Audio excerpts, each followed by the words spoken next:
Perkenalkan, nama saya Tayaro Rosidi dengan NIM 4202441030. Saya akan menjelaskan tentang apa itu siklus refrigerasi. Dasar pemahaman dari siklus refrigerasi adalah sebuah sistem yang dikenal sebagai sistem kompresi uap atau gas. Sebuah skema dari sistem kompresi uap ditunjukkan pada gambar di bawah nantinya. Saya akan menjelaskan dari sistem ini terdiri dari sebuah kompresor, sebuah kondensor, sebuah extensive device, dan sebuah evaporator. Kompresor the head, discharge line, kondensor, dan liquid line. Membentuk sisi jalur tekanan tinggi high pressure side dari sistem ini expansive line, evaporator, suction line, dan kompresor suction head. Pembentukan sisi jalur tekanan rendah atau low pressure side dari sistem ini. Saya akan menampilkan diagram siklus refrigerasi yang ada di samping ini. Dari sisi tekanan rendah atau pengisapan, dan ada sisi tekanan tinggi penghambatan. Saya akan menjelaskan gambar di bawah ini. Sisi 1 kedua yaitu proses kompresi menyebabkan kenaikan tekanan dari tekanan rendah RP ke tekanan tinggi HP. Proses ini berlangsung secara konsentropik. Garis ke-1 ke kedua mengikuti garis isentropik pada diagram pH. Karena berlangsung secara isentropik, maka isentropik pada titik 1 ke titik 2 adalah sama. Kondisi pada titik 1 berupa satu saturasi gas dan titik 2 dalam keadaan superheat. Entalpinya naik dari hari ke-1 ke H2. Refrigeran pun mengalami kenaikan suhu. Kemudian ketiga, proses kondensasi ini terjadi pada tekanan yang sama atau isobarik. Dalam proses ini terjadi pelepasan kalor sehingga terjadi penurunan gas 2A. Kemudian di refrigeran terus melepaskan kalor dan mulai berubah menjadi cair.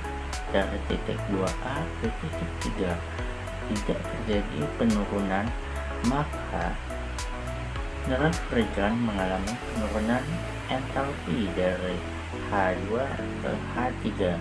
Kemudian dari 3 ke 4, proses ekspansi ini terjadi secara isentropil sehingga entalpi di titik 3 dan titik 4 adalah sama.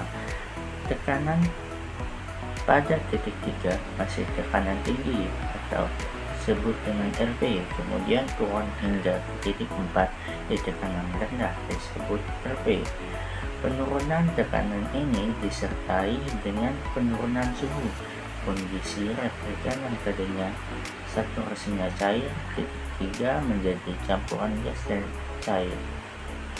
Kemudian 4 ke 1 yaitu proses evaporasi ini terjadi pada tekanan yang sama atau isobarik.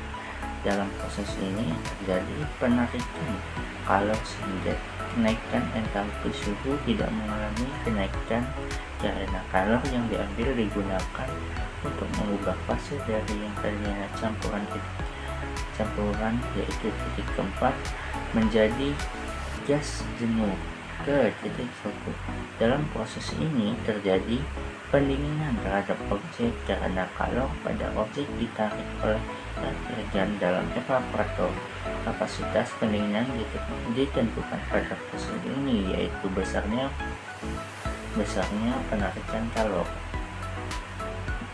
Kemudian saya akan menjelaskan gambar dari siklus refrigerasi refrigeration cycle. Pada gambar tersebut, saya akan menjelaskan dari yang utama, yaitu A ke B, possible superheat atau kenaikan temperatur yang menambah beban kompresor. Sebisa mungkin dihindari kontak langsung antara pipa dan udara sekitarnya dengan cara menginsulasi pipa suction. Kemudian B ke C, yaitu proses kompresi atau gas refrigeran tekanan yang temperaturnya rendah, kenaikan tekanan sehingga temperaturnya lebih tinggi dari media pendingin di kondensor. Pada proses kompresi ini, refrigeran mengalami superheat yang sangat tinggi.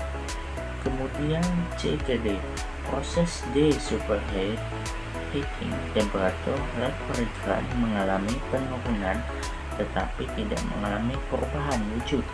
Refrigeran masih dalam bentuk gas. Kemudian D ke E, yaitu proses kondensasi atau terjadi perubahan wujud refrigeran dari gas menjadi cair tanpa berubah temperaturnya.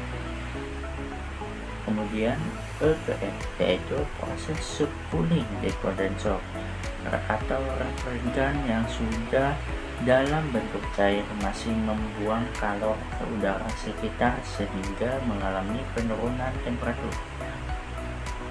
Sangat berguna untuk memastikan refrigeran dalam keadaan cair sempurna. Kemudian F ke G, yaitu proses subcooling di pipa liquid atau refrigeran cair masih mengalami penurunan temperatur karena temperaturnya masih di atas temperatur udara sekitar. Pipa liquid lain tidak diinsulasi agar terjadi perpindahan kalor ke udara, tujuannya untuk menambah kapasitas refrigeran.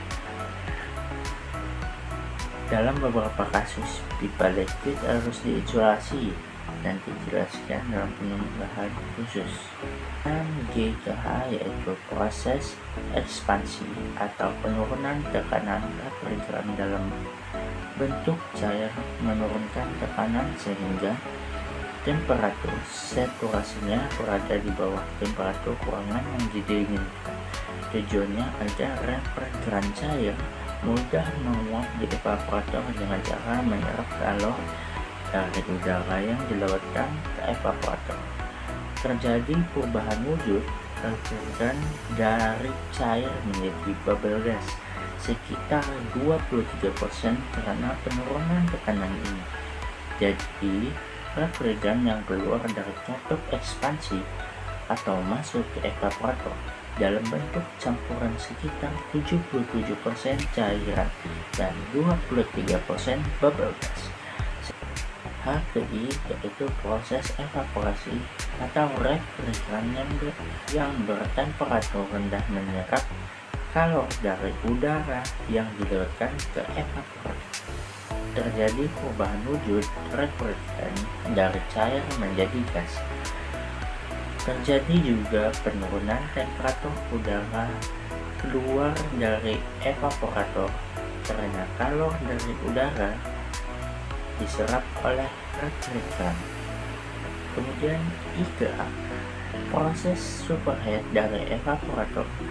Gas refrigeran bertemperatur rendah masih menyerap kalor dari udara karena temperaturnya yang masih di bawah temperatur udara. Temperatur refrigeran mengalami kenaikan, yaitu superheat ini berguna untuk memastikan refrigeran dalam bentuk gas sempurna sebelum masuk ke kompresor. Sekian dari saya. Wassalamualaikum warahmatullahi wabarakatuh.